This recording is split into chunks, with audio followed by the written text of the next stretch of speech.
Hoy, tema que he denominado la incredulidad que no dejó ver al más grande. La incredulidad que no dejó ver al más grande. Hay enfermedades severas de los ojos que llegan a deformar lo que la gente ve. Por estas enfermedades, lo que debería verse nítido se ve borroso, se ven líneas difusas y deformes. Puede usted encontrarse de frente delante del deportista de su admiración, del presidente de su nación, de su escritor o científico favorito, y si tiene problemas de visión, sencillamente no lo reconocerá y él pasará junto a usted inadvertido. Pero nada de eso es comparado con la ceguera, donde ni la luz es vista, ni siquiera líneas difusas, sino solo oscuridad y tinieblas. Usted pudiera estar delante de un reflector de 3 metros y si es ciego, no poder percibir nada de la luz. La incredulidad no es la miopía del alma. La incredulidad es la ceguera del alma, que no permite al hombre considerar a Dios, conocerle, apreciar al Señor Jesucristo. La incredulidad es un terrible mal. En las Escrituras la incredulidad es comparada con inmundicia, con maldición. Aparta a los hombres de Dios y aparta a los hombres de los favores de Dios. La incredulidad es ese terrible mal del alma donde la gente, escuchando y aún entendiendo intelectualmente de Dios y de Cristo, y aún puede que hasta entendiendo algo de la salvación del pecado, no pueden entender espiritualmente, ni apreciar dicho mensaje, ni acudir en arrepentimiento y fe al Salvador. La incredulidad hace que una persona puede estar expuesta a Jesucristo y Jesucristo pasarle inadvertido a su alma. A diferencia de la ceguera que exime al hombre de su responsabilidad, la incredulidad es un pecado y los hombres son completa y absolutamente responsables de ser incrédulos. No es algo como la ceguera. Hermanos, ¿la eligió usted? ¿Eligió usted su miopía? ¿Eligió usted su astigmatismo? ¿Y quien fue ciego lo eligió? No. Llegó. Así vino. Pero la incredulidad no es algo que viene. Es algo que se abraza y se razona. Es algo negro y vil porque voluntariamente el individuo razona en contra de Dios, del verdadero bien de su alma, de la salvación. Es algo que no se hace por torpeza, es algo que se hace por vía de razonamiento voluntario. Y eso es lo negro de la incredulidad. Si usted no conoce a Dios, no puede ser incrédulo a que no conoce. Usted es incrédulo porque ha tenido que valorar al frente y decir, eso es, entonces no creo. Y ahí es donde está el ejercicio negro del corazón de la persona incrédula. Si usted no conoce, su pecado es la ignorancia, no la incredulidad. Solo quienes conocen pueden ser acusados de incredulidad. Siguiendo el contexto inmediato de estas palabras, recordemos que el Señor acababa de hacer un milagro enorme. Y cuando esperábamos que las personas que fueron testigos de este milagro cayeran sobre sus rodillas en admiración, arrepentimiento y fe al Salvador Jesucristo, hallamos que hubo críticas, murmuraciones y hasta blasfemias para con el Señor. Esto es incredulidad, hermanos y amigos, y ceguera del más alto nivel. El Señor no excusó a la gente que le rechazó y les advierte lo siguiente, que ni Él ni su evangelio pueden ser rechazados impunemente. Y así lo explicó en la parábola del espíritu que se va y vuelve con otros 7, dejando a los individuos en un peor estado que en el que se encontraban inicialmente. Una mujer quiso alabar confusamente al Señor, quien le corrige amablemente, afirmándole una solemne verdad. ¿La recuerda? El Señor le enseñó a esta mujer que no es bienaventurado el que pueda llegar a tener cierta cercanía física al Mesías, sino bienaventurados los que oyen la palabra de Dios y la guardan. En otras palabras, bienaventurados aquellos cuya ceguera del alma ha sido revertida. Aquellos que han podido oír las palabras detrás de las ondas sonoras y han podido escuchar espiritualmente este mensaje del Evangelio. Son bienaventurados quienes no solo se han quedado viendo a ese judío que pretendía ser Dios, que fueron más allá de ver las señales.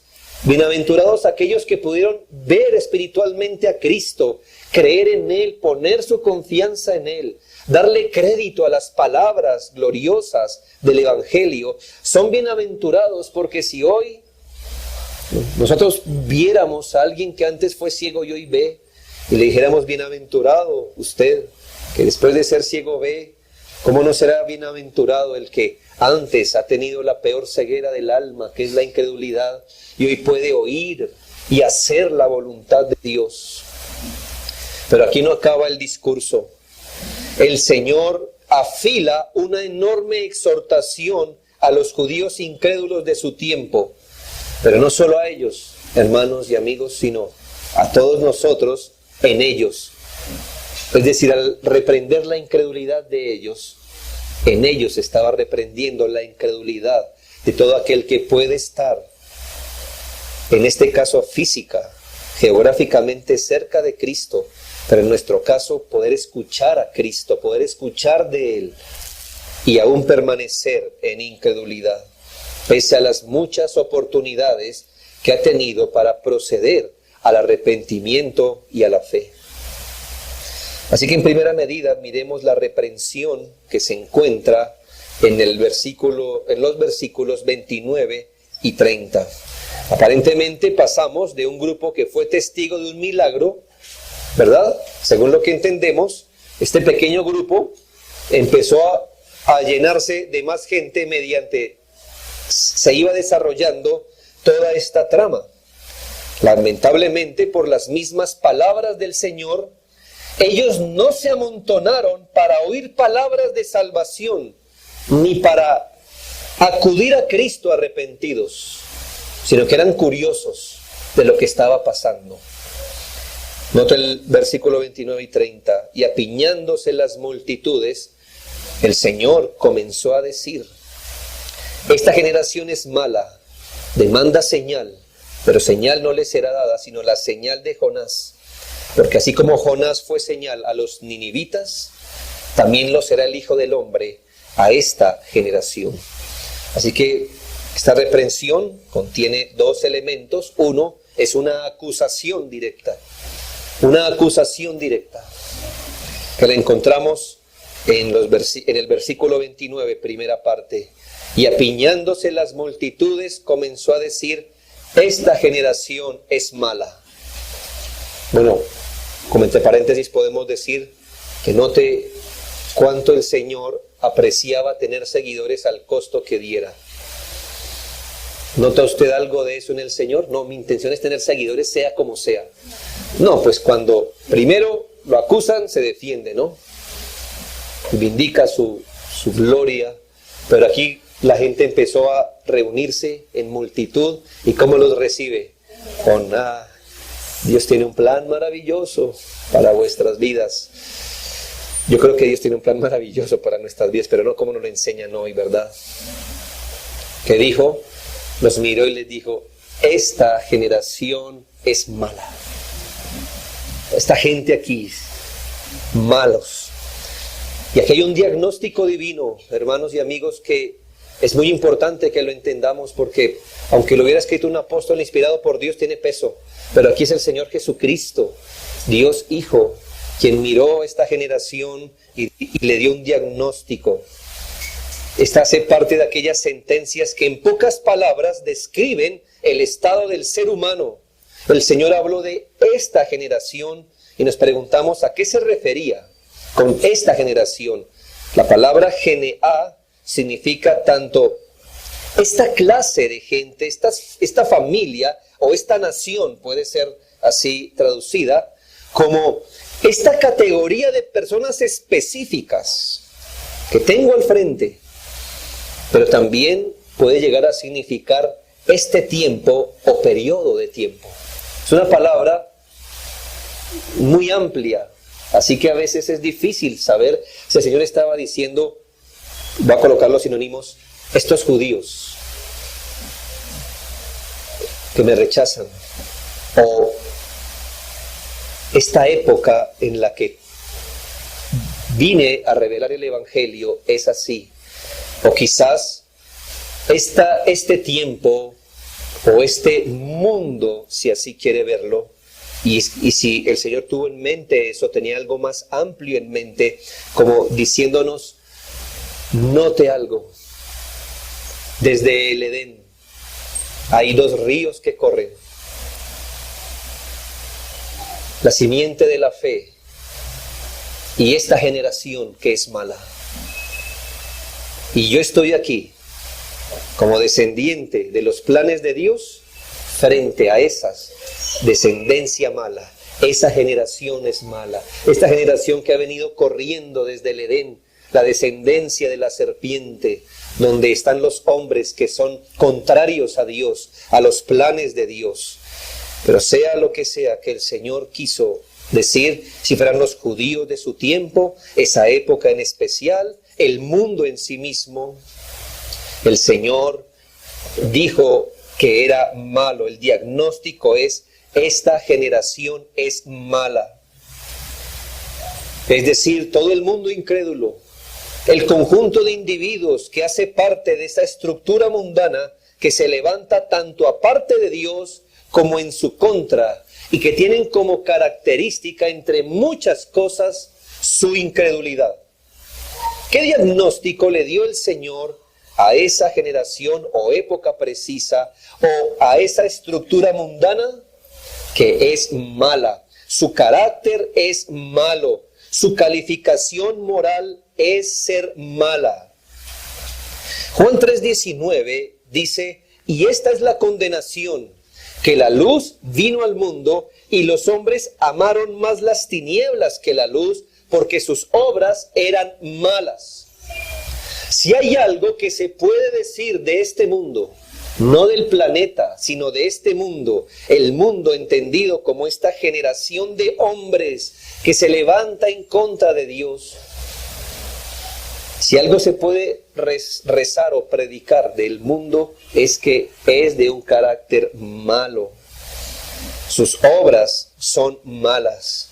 La luz, en este caso Cristo, vino al mundo y los hombres amaron más las tinieblas que la luz. ¿Por qué?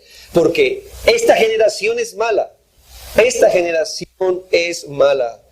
Juan 7:7 dice, no puede el mundo aborreceros a vosotros, mas a mí me aborrece, porque yo testifico de él que sus obras son malas. Así que cuando el Señor, nuestro Dios, el Señor Jesucristo, mira la estructura de este mundo, solo hay una cosa que Él puede decir, es mala, esto es malo. La palabra de Dios no le concede algo bueno al mundo, a sus estructuras, a esa estructura levantada, no solo paralelamente a Dios y a su palabra o a su evangelio. Hablamos de una estructura paralela, es decir, si por aquí están corriendo, como en un riel, los planes de Dios, el mundo ha elaborado una estructura paralela que corre a la par, de Dios y de sus planes. Pero este mundo no solo se ha levantado como otra opción para el hombre. Este mundo, el conjunto de personas que ha querido regir su vida aparte del Dios revelado en las Escrituras, quieren encontrar el sentido de su vida, quieren vivir la vida de forma correcta, pero paralela a los planes de Dios. Esto es lo que la Biblia le llama mundo. Pero no solo es aparte de Dios. La Biblia dice que esta estructura del mundo es en contra de Dios y es perversa. Así que cuando hablamos de mundo, no solo hablamos de esa estructura paralela que se levanta. Aquí están los planes de Dios. Cristo es su rey, gobierna a través de su palabra, el fin es la salvación. Aquí está esta estructura de vida, donde usted puede hacer su vida por allí, donde usted puede elaborar su existencia, entenderlo todo a través de ese camino, pero el mundo ha elaborado una estructura distinta, paralela a esta, que pretende lo mismo, darle vida, buena vida a usted, sentido de vida, pero paralelo a Dios, no tiene en cuenta a Dios. Pero esta estructura no solo se levanta paralela a Dios, sino que combate a Dios. Lo combate con toda su fuerza, es mala, perversa.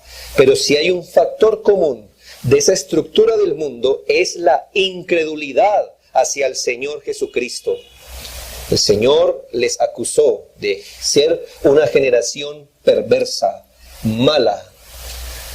No solamente los acusó, sino le dije que esta reprensión tenía dos partes, una acusación y también hizo el Señor una afirmación, que encontramos en el versículo 29, segunda parte, y 30. Esta generación es mala, pero note la afirmación, demanda señal, pero señal no les será dada, sino la señal de Jonás. Porque así como Jonás fue señal a los ninivitas, también lo será el Hijo del Hombre a esta generación. Y de aquí entendemos que fruto de la incredulidad de esta generación, ellos seguían pidiendo al Señor una señal o milagro que confirmara su identidad. Esta gente, pero todo el nombre de ellos, pero al menos esta gente, quería que el Señor hiciera un milagro que probara la autenticidad de sus palabras y demandas, que lo vindicara como el Mesías, que demostrara su mesiasgo, a lo que el Señor se niega profundamente a hacer. No solo aquí, sino cada vez que gente que con ese espíritu incrédulo pide lo mismo. El Señor se negó a hacer esa señal. Así que, ¿cuál es el punto? El Señor acaba de hacer una señal, hermanos. ¿No? ¿No leímos el contexto? Acaba de hacer una señal. Y cuando empezó a hablar y acusarlos, ¿qué le decían? Danos una señal. Muéstranos una señal. Muéstranos. Claro, no es la petición de un necesitado. Es la demanda de un incrédulo. Muestra señal para que te creamos que eres el Mesías, que vienes de Dios. El Señor se negó profundamente cada vez que con espíritu incrédulo la gente le pidió señal. ¿Por qué? Porque responder esta petición incrédula conllevaba varios problemas. Primero, señales ya habían sido dadas. Y entonces no habría una cantidad de señales que saciara la incredulidad. Porque la incredulidad nunca cede por las señales que un hombre pueda ver o experimentar. ¿Lo ve ahí claro? El Señor acaba de hacer una señal para mostrar su gloria. ¿Y qué le responde la gente? Danos señal. Y entonces hubiera hecho otra. ¿Y qué hubiera dicho la generación mala? ¿Qué hubiera dicho? Danos señal.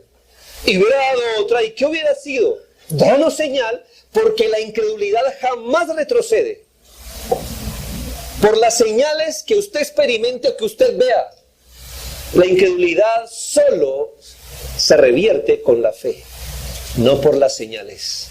Así que si usted que le enseñaron a decir, es que si esa persona viera un milagro creería. No, no es así, nadie cree por eso. Es que si experimentara, pida su señal, pida su milagro, pida su bendición y usted creería. No, usted necesita creer en Cristo. No hay señales ni cantidad de ellas que revertieran la incredulidad de ellos. Así que el Señor se negó a hacerlo, punto. Esta generación demanda señal, y señal no les será dada. Pero en el fondo el Señor se negó porque concederles esta petición basada en incredulidad, porque no era una petición de alguien que creyera en Él y dijera, Señor, si tú quieres, haz esto. No, era incrédulo. Responder una petición basada en incredulidad era subordinarse a ellos. Un teólogo bien afirmó lo siguiente: no habían pedido esta señal desde la perspectiva de su necesidad personal, ni con el espíritu de un miserable suplicante. Al contrario, le piden a Jesús una señal para poder creer en Él. Se colocan así en la posición de jueces, no de personas necesitadas de gracia. Habiendo tenido muchas ocasiones un milagro del Señor, exigían un milagro, pero en ese momento y el que ellos deseaban. ¿Nota? Si Jesús hubiera cedido, hubiera quedado comprometido como un mago que hace algún truco cuando se lo piden, y los líderes religiosos le hubieran domesticado. Por eso rechazó su petición con tanta determinación. Buen apunte de este hombre. Sí, para que entienda por qué el Señor se negó. Que si el Señor se pone al punto de ellos, entonces lo domestican, lo subordinan, y entonces el Señor tendría que hacer todo lo que ellos dijeran que hiciera para que le creyeran que es Él. Y al final entonces, ¿quién estaría al mando? ¿Cristo? No. ¿Quiénes lo manipulan y le dicen que hiciera lo que ellos quisieran y la señal que ellos quisieran? Porque acababan de ver una señal, ¿no? De un espíritu inmundo que sale. Pero esa señal no querían, era la que ellos querían y cuando ellos querían. Ahora bien, este tipo de señal no les será dada, según el Señor, a esta generación perversa e incrédula. Pero por otro lado, habría una señal que les sería dada. ¿Sí nota las palabras? El Señor dice, señal no les será dada, sino la señal de Jonás. O sea, este tipo de señal que me están pidiendo no les será dada. Pero sí les daré una señal, donde Él está al mando, la señal que Él quiere darles. Y es la señal que el Señor llama la señal de Jonás, quien fue él mismo una señal. Es decir, Jonás no hizo una señal, sino que Jesús dice que él mismo fue una señal para los ninivitas. Como el mismo Jesús estaba haciendo señal para esa generación. Note esto, muy importante. Esto es de grueso calibre. Esto no se mastica, no se chupa con pitillo. Esto toca masticarlo. El Señor no está diciendo Jonás hizo una señal y yo les haré una señal. Dijo Jonás era una señal en sí mismo y yo soy una señal aquí. Cristo es la señal, como Jonás lo fue. ¿Qué milagro hizo Jonás? ¿Te acuerdas? No, que iba a recordar porque no hizo nada, ¿verdad? No hizo señal. Él era una señal. ¿Cómo era él una señal? Dios lo hizo una señal. Él era una señal encarnada del poder de Dios. ¿Qué hizo este hombre? Intentó huir. Y el Señor lo tomó y lo guardó dentro de un pez por 3 días. Y luego mandó al pez que lo vomitara en las costas allá para que predicara a Nínive.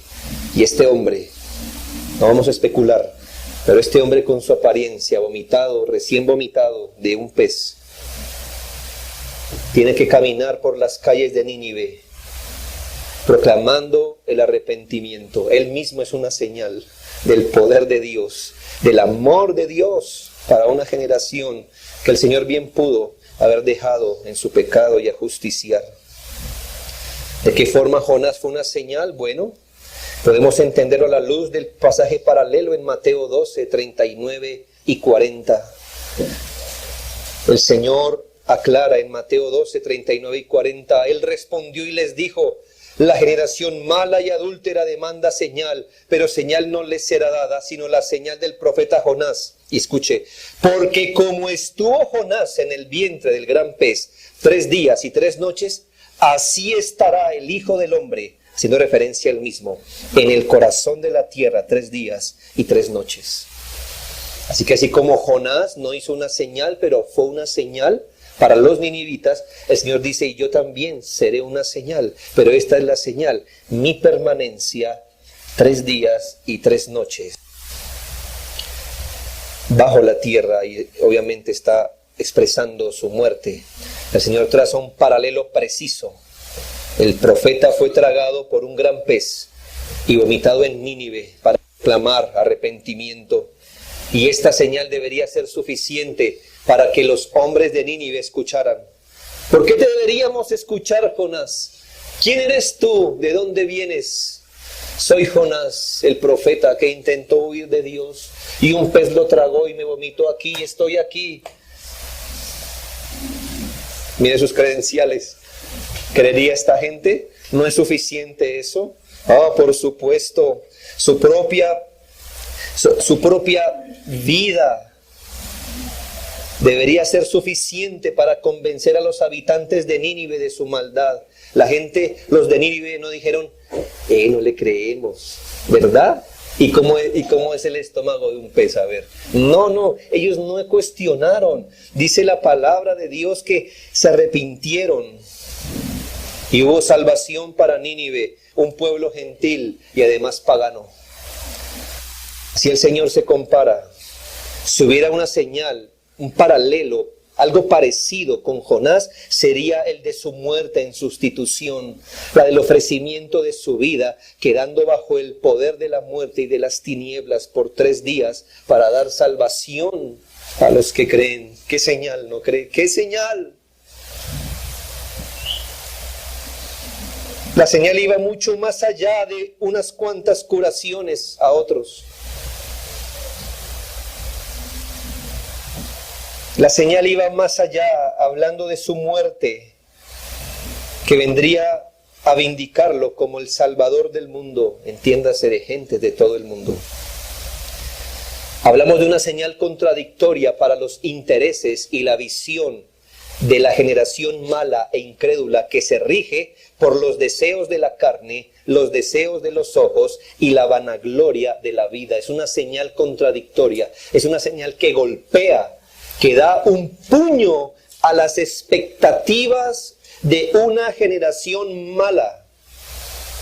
Es decir, basado en los deseos de la carne, los deseos de los ojos y la vanagloria de la vida, que así es como se rige el mundo, lo paralelo al plan de Dios. ¿Qué esperaban de un Mesías? Piense, deje correr por un momento la imaginación, no nos queda difícil, ¿verdad? Basados en los deseos de los ojos, los deseos de la carne y la vanagloria de la vida, ¿qué esperaríamos? Basados en eso, ¿qué esperaríamos de un Mesías? ¿Verdad? Un reino, un rey, libertad, prosperidad, nuestros campos. ¿Sabe qué le dijo el Señor? ¿Quieren señal? ¿Que soy el Mesías? Señal les será dada. La señal del Mesías sufriente, muerto en la cruz. Un completo desafío mental, ¿no cree? Una completa contradicción a la estructura esencial del mundo. Un completo desafío para quienes todo lo juzgan con las codicias de este mundo. Mientras ellos querían ver fuego del cielo, destellos de gloria terrena, vindicándolos como nación, liberándolos del yugo de esclavitud física, exaltándolos sobre las demás naciones en poderío. La señal que les sería dada consistía en las agonías y muerte del Mesías para justicia a todo aquel que cree, al judío primeramente y también al griego. Así entendemos las palabras del apóstol en 1 Corintios 1, 22 y 23. Porque los judíos piden señales y los griegos buscan sabiduría, pero nosotros predicamos a Cristo crucificado. ¿Quiere señal? Esta es la señal. Cristo crucificado. Para los judíos, ciertamente tropezadero, y para los gentiles, locura. ¿Por qué tropezaron en Cristo? Claro, por su incredulidad. ¿Pero por qué, hermanos? Porque la señal no les fue dada como ellos quisieron. Pero la señal les fue dada: Cristo crucificado. Con esta señal que les sería dada, el Señor les señala la más grande de sus necesidades. ¿Cuál era, hermanos? Que eran un pueblo esclavo, que eran un pueblo atrasado, con malos políticos, una nación desigual, una nación enfermiza. Con esta señal el Señor les está diciendo, o está poniendo en evidencia su más grande necesidad, que Él vino a suplir, la que no podían ver por su incredulidad, por tener la mira en las cosas de la tierra, y era su necesidad de gracia salvadora por su pecado y condenación. Luego de esta reprensión, el Señor emitió una sentencia, como quien después de presentar los cargos da un fallo. Estas palabras del Señor son así aparentemente. Dictaminó, ¿no? Generación mala. Señales no les serán dadas sino estas. ¿Y cuál es la sentencia? ¿Ha visto usted cuando dictan las sentencias? Hoy día tenemos la oportunidad de ver algunos de esos programas. Eso da terror. No sé si a usted le pasa lo mismo, pero usted como que se siente identificado con el que va a escuchar tal cosa y escuchar la sentencia, ya sea que le absuelvan o que le condenen, o usted se siente muy feliz o desesperadamente triste. Escuche la sentencia del Señor después de darle los cargos. Generación perversa, que dijo el Señor, versículos 31 y 32 de Lucas 11. Escucha aquí, Señor, que se niega a dar señal a los hombres, pero sí una señal les va a dar. Y dice, la reina del sur se levantará en el juicio con los hombres de esta generación. Y un paréntesis, ¿sí ve a dónde los sitúa? ¿Dónde sitúa estas palabras? ¿A dónde los situó? Bueno, sí, pero ¿a dónde? Se levantará, ¿dónde? En el día del juicio. Así que, amigos, lo que les voy a decir, no lo ubiquen aquí. Aquí. Vamos a ubicarlo en el día del juicio, que les voy a decir. La reina del sur se levantará en el juicio con los hombres de esta generación y los condenará, porque ella vino de los fines de la tierra para oír la sabiduría de Salomón. Y he aquí más que Salomón en este lugar.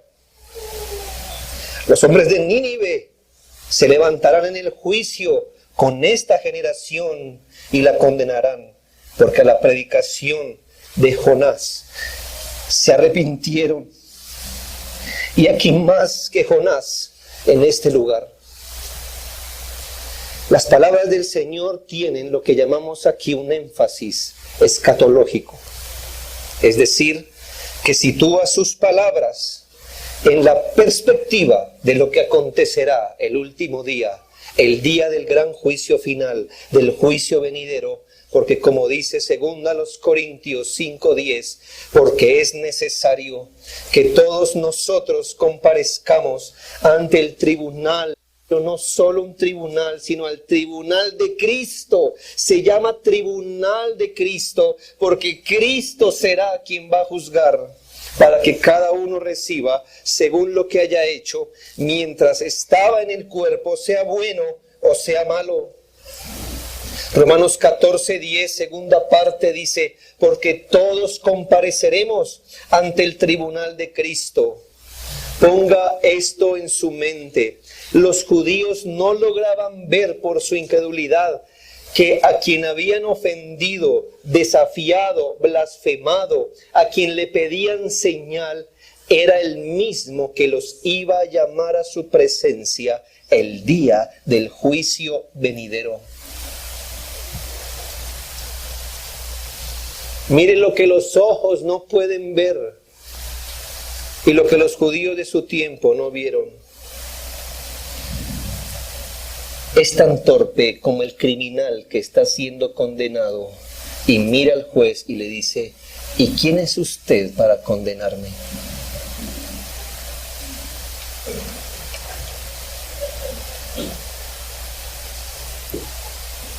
No está en ninguna posición para exigir justicia, ni menos quien ha quebrantado la ley. ¿Cómo expugnará la justicia del juez? ¿Sabe qué estaban haciendo los judíos? Blasfemando contra aquel que un día los llamará delante de su trono. El día del juicio final. Mire estos dos argumentos preciosos que el Señor pone delante de sus ojos. ¿A quién llama el juez a comparecer aquí para respaldar su sentencia? Que venga al estrado la reina del sur. Según Primera de Reyes 10, 1 al 13, que no vamos a leer, dice que esta reina de Sabá, oyendo la fama que Salomón había alcanzado por el nombre de Jehová, a probarle con preguntas difíciles y con grandes dones para el rey Salomón.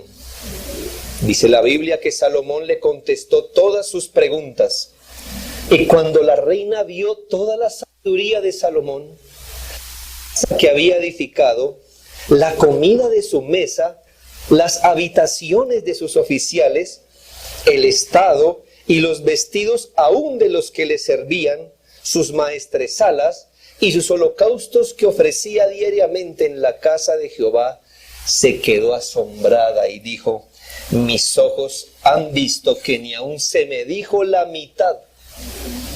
Es mayor tu sabiduría y bien que la fama que yo había oído. ¿Sabe qué dijo esta mujer a Salomón? Bienaventurados tus hombres, dichosos estos tus siervos, que están continuamente delante de ti y oyen tu sabiduría. Jehová tu Dios sea bendito, que se agradó de ti para ponerte en el trono de Israel, porque Jehová, amado siempre a Israel, te ha puesto por rey para que hagas derecho y justicia. Esta no es la voz de una esclava, es la voz de una reina, hablándole a Salomón de su grandeza. Esa mujer, siendo una reina, siendo una gentil, sin tanto conocimiento del Dios de Israel, viajó más de 1600 kilómetros para oír a Salomón. Eso es más o menos que usted se vaya caminando de Bogotá a Caracas, Venezuela.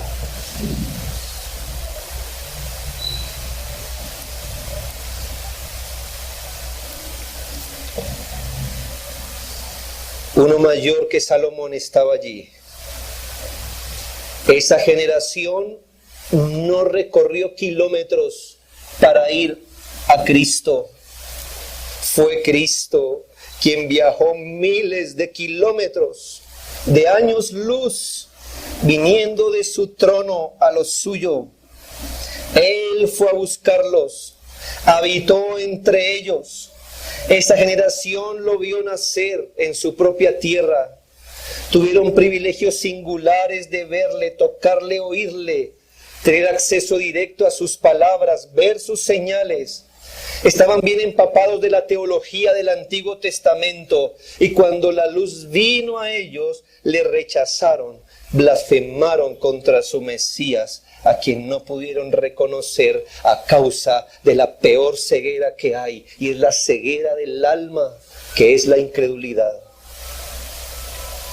El Señor, señalando hacia sí mismo, dijo: más que Salomón está en este lugar. Cristo no tenía la sabiduría de Salomón. Según 1 Corintios 1:24, Cristo es la sabiduría de Dios. Cristo no tiene sabiduría, Él es la sabiduría de Dios. Y Colosenses 2:3 afirma que en Cristo están escondidos todos los tesoros de la sabiduría y del conocimiento. Esta generación tuvo al frente de quien aprendió Salomón sabiduría, de quien recibió sabiduría Salomón. Tenían enfrente a quien sirvió este gran y legendario rey. Tenían al frente a quien oró este rey, a quien este rey hincó su corazón.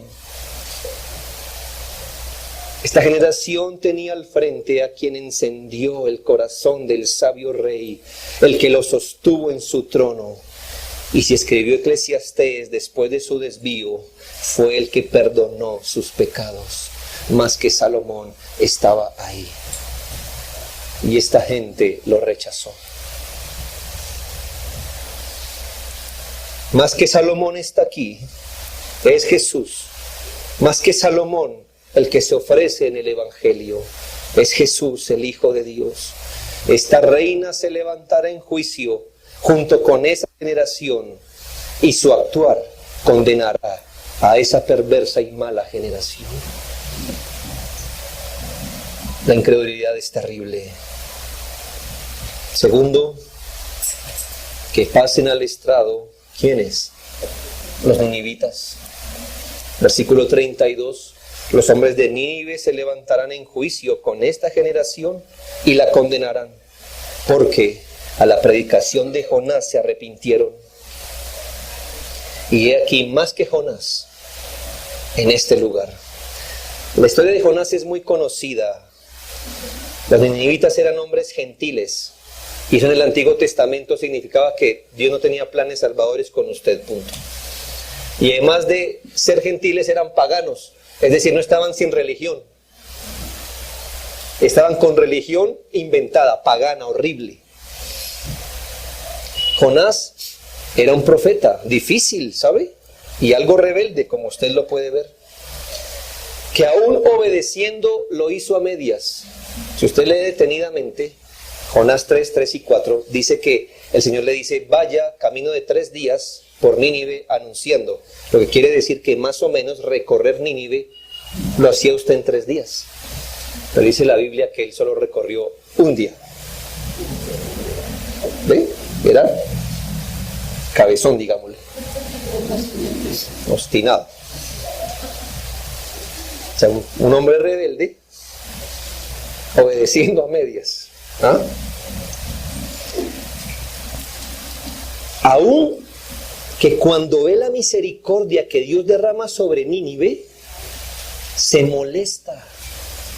Y dice: sí, ve, yo sabía que usted era misericordioso. ¿Ah? Y yo aquí me senté afuera de la ciudad a esperar que lo que yo prediqué no fuera cierto, porque él estaba esperando que el Señor castigara a Nínive.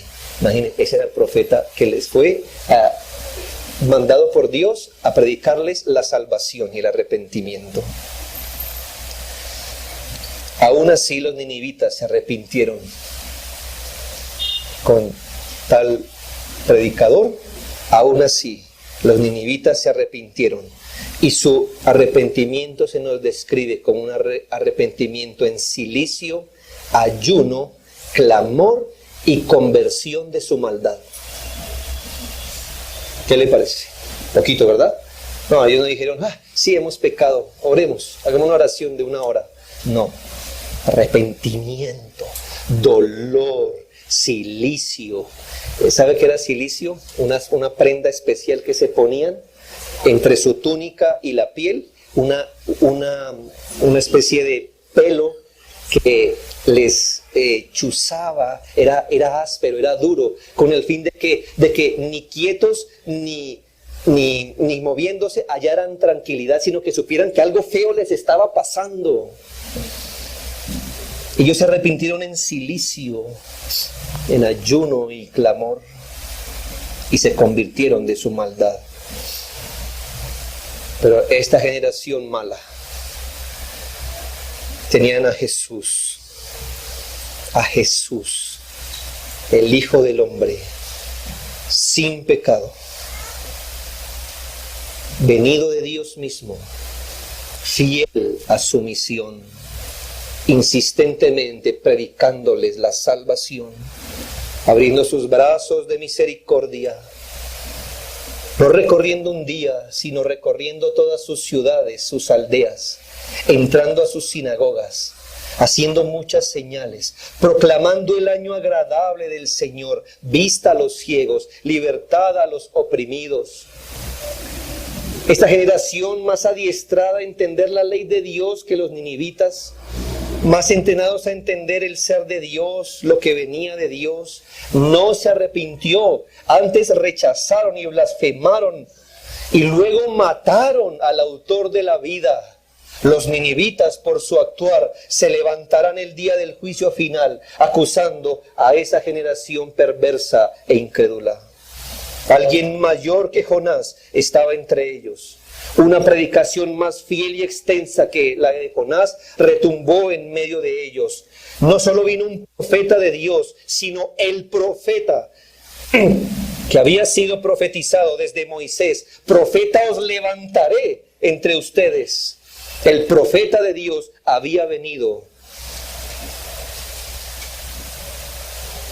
Por eso les ajusta muy bien la declaración de Pablo, pero acerca de Israel dice: todo el día extendí mis manos a un pueblo rebelde y contradictor.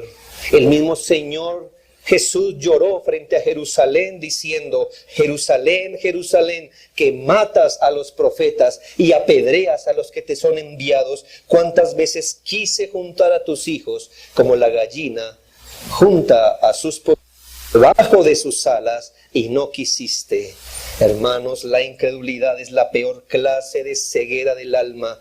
Endurece, rechaza, ignora a Cristo, y todo eso con rabia y alevosía. Déjeme terminar con 3 asuntos. Primero, la incredulidad hacia Dios y hacia su Cristo es un pecado enorme, grosero, y se tiñe siempre de colores muy negros. Hay mucha maldad en ser incrédulo, ya que al final es contradecir a Dios, llamarle mentiroso a Dios, es ignorar arbitraria y voluntariamente sus palabras y sus obras. La incredulidad puede llegar a convertirse en ofensas y blasfemias en contra de Dios y de Cristo. Ahí está el carácter negro y perverso de la incredulidad. Y tema por eso. La ceguera de la incredulidad es la madre de pecados que se expresan con violencia contra Dios. Es decir, la gente parece sin control, porque la gente parece tener rabia a Dios. ¿Cuál es la raíz de esto? La incredulidad. Mire la generación perversa de la época que estudiamos. Allí los judíos, ¿por qué eran tan alevosos contra Cristo? ¿Por qué? Por su incredulidad.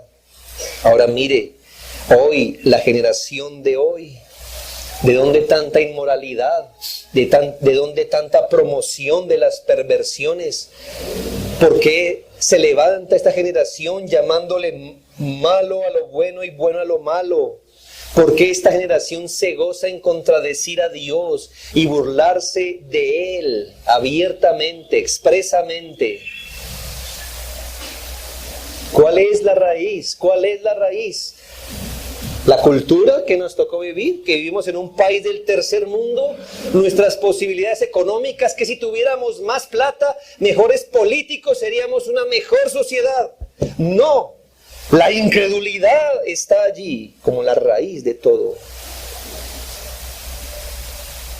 La incredulidad es la mamá de todos los pecados.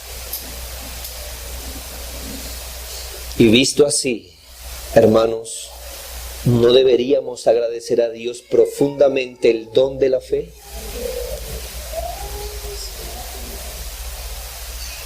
¿Quiénes somos para que Dios nos haya hecho diferentes a los demás incrédulos? Porque usted y yo pudimos ver al mayor que Salomón y al mayor que Jonás, nacidos de los mismos padres de nuestros hermanos que quizá perecerán eternamente. La fe es un don, y como la incredulidad es la ceguera más terrible, la fe es la vista más hermosa que se nos pudo dar. Pero note que la incredulidad, segundo, es horrible y perversa porque condena eternamente a los hombres. Hermanos, la incredulidad solita ya condena. Pero la incredulidad levantada sobre más conocimiento de Dios y más tratos de Dios condena más. Y aquí le hablo a usted que se expone continuamente al Evangelio y no ha creído en el nombre del Hijo de Dios. Ya su incredulidad lo condena. Y lo condena alto, porque la incredulidad siempre es negra. Pero la incredulidad que se levanta sobre conocimiento bíblico es peor que todas. Y entre más sepa, su incredulidad es más negra. Crea que si muchos de los ninivitas no se arrepintieron, se habrán condenado por su incredulidad. Pero su incredulidad no es tan alta. Dios, que vivió para ver y oír a Jesucristo. Y su incredulidad, amigo, no es mejor. Es de la peor clase si no la abandona. Porque usted ha escuchado el Evangelio una y otra vez predicado. No solo por un siervo, sino por más siervos. De una manera y de otra manera. Por parábolas, sermón del monte, los mandamientos de Dios, discipulados. Se le responden preguntas, se le da folletos, se le envían mensajes, se le envían fotografías a usted continuamente. Su incredulidad es de la peor clase porque se levanta sobre más conocimiento. Por eso el apóstol no dudó en decir: pero por tu dureza y por tu corazón no arrepentido, atesoras para ti mismo ira, para el día de la ira y de la revelación del justo juicio de Dios. Esto de la incredulidad no es un punto de vista legítimo y honesto de gente intelectualmente honesta. La incredulidad es la mayor de las perversidades. No creer en la persona de Cristo, en su evangelio, en sus métodos de salvación, en el fin eterno. Amigo que está profundamente ciego, aún a pesar que ha escuchado una y otra vez el Evangelio y su alma no se inclina ante el Señor en arrepentimiento y fe, pida a Dios la vista de su alma, es decir, la fe real, y viva en el Señor.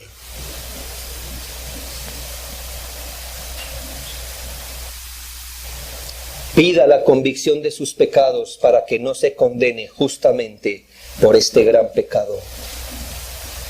Y amigos y hermanos, déjeme terminar como debemos. Uno mayor que todos está aquí, revelado en el Evangelio, dado para la salvación del pecador. Esta iglesia este culto, esta predicación, todo en verdad tiene sentido porque uno mayor que todos está aquí. Más valioso que todo el oro del mundo, más valioso que toda piedra preciosa, más valioso que toda la humanidad reunida, más valioso que todo lo creado, hermanos y amigos, es Jesús. Que hombres y ángeles callen y se postren ante Él, que toda rodilla se doble, que toda cerviz se incline, que todo corazón se postre ante el Señor Dios, Hijo, profeta, sacerdote y Rey, que el diablo huya ante su presencia y los demonios sigan temblando eternamente. Es Jesús de quien habla el Evangelio y su presencia está en medio de las iglesias de Cristo. Su habitación está en el corazón de los que creen. Y su presencia inspira todo respeto y temor que todos deberíamos percibir por la fe. Que su santo, precioso y grande nombre sea glorificado por su iglesia. Amén. Oremos.